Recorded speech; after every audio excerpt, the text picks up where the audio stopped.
कि अमेरिका को भारत का रूस चीन प्रेम खल क्यों रहा है। तो देखिए, अमेरिका के बयानों से यह बात साफ है कि वो भारत की दोस्ती खोना नहीं चाहता।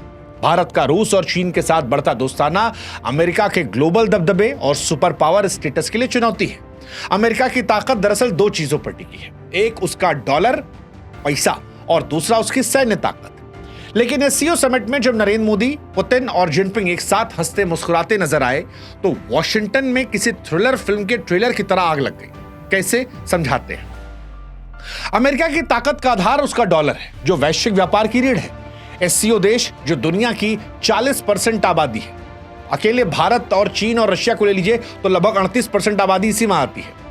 अब अगर इतनी बड़ी आबादी और ऊर्जा संसाधनों का बड़ा हिस्सा ये नियंत्रित करते हैं और अगर ये तीनों देश डॉलर की जगह किसी और मुद्रा को बढ़ावा देते हैं तो अमेरिका की ताकत कमजोर पड़ जाएगी। रूस और चीन पहले से ही डॉलर से दूरी बनाने की पूरी कोशिश कर रहे हैं। भारत भी अगर इस रास्ते पर बढ़ गया तो अमेरिका के लिए बड़ा झटका होगा। बड़ा आदमी एक दिन में नहीं गिरता, धीरे धीरे धीरे गिरता, और अमेरिका इस बात को समझता है। इसीलिए इशारों इशारों में भारत को वो दोस्ती की याद दिला रहा है। एससीओ समिट में भारत, रूस और चीन की एकजुटता ने इस संभावना को मजबूत किया है। दूसरा, रूस का सस्ता तेल और भारत के जिद। अमेरिका को भारत का रूस से सस्ता तेल खरीदना बिल्कुल पसंद नहीं। ट्रंप के सलाहकार पीटर नवारो तो इससे इतने खफा हो गए कि उन्होंने रूस यूक्रेन वॉर को मोदी वॉर कह डाला और इसके पीछे तर्क दिया कि भारत रूस से तेल खरीदता है, बदले में जो पैसा देता है उसी से रूस यूक्रेन से युद्ध लड़ रहा है। हालांकि भारत साफ कह रहा है कि भाई साहब देखो, हमको सस्ता तेल मिल रहा है, हमारी अर्थव्यवस्था के लिए जरूरी है। तुम खुद तेल गैस सब खरीदते हो यार, हमको ज्ञान दे रहे हो।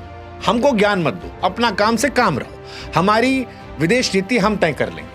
फिर अमेरिका इसी बात से नाराज हुआ और 50% टैरिफ लगाया। यह भारत को दबाने की कोशिश थी, लेकिन भारत ने झुकने से इंकार कर दिया। एससीओ में रूस के साथ जो भारत की नजदीकियां थी वो परेशान करने वाली थी, और बनता भी है, क्योंकि पुतिन के साथ गाड़ी में बैठना, पुतिन से हंसना, पुतिन साथ वॉक करना, अमेरिका समझ रहा है कि भारत क्या मैसेज दे रहा है, और पुतिन के ज्यादा भारत के करीबी अमेरिका को और परेशान कर सकती है, जानते हुए कि भारत और रूस के रिश्ते पहले भी अच्छे रहे। लेकिन एक और परेशानी है, वो है चीन के साथ नरमी। भारत और चीन के रिश्ते अच्छे नहीं रहे। 2020 में गलवान के बाद बहुत खराब हो गए थे, लेकिन इस बार डबल बैठक चली। शी जिनपिंग साथ 50 मिनट की बैठक, गर्मजोशी दिखाई पड़ी।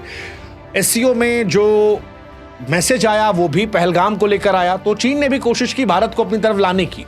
अमेरिका भारत को चीन के खिलाफ बैलेंसिंग पावर के तौर पर देखता है, लेकिन भारत अपनी शर्तों के साथ चीन से रिश्ते सुधार रहा है और यह अमेरिका को परेशान करने वाला है।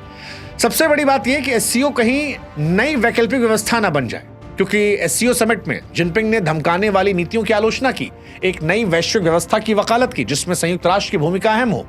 यह अमेरिका की एक तरफा हुकूमत को सीधे सीधे एक बड़ी चुनौती रही। यह तो अमेरिका की टेंशन है। भारत इसमें कहां पर है? देखो भाई, भारत इस टाइम चतुराई से काम कर रहा है, ना तो पूरी तरह अमेरिका के साथ है और ना रूस और चीन के सामने आत्मसमर्पण किया। भारत का ये भाई अपना काम बनता, तुम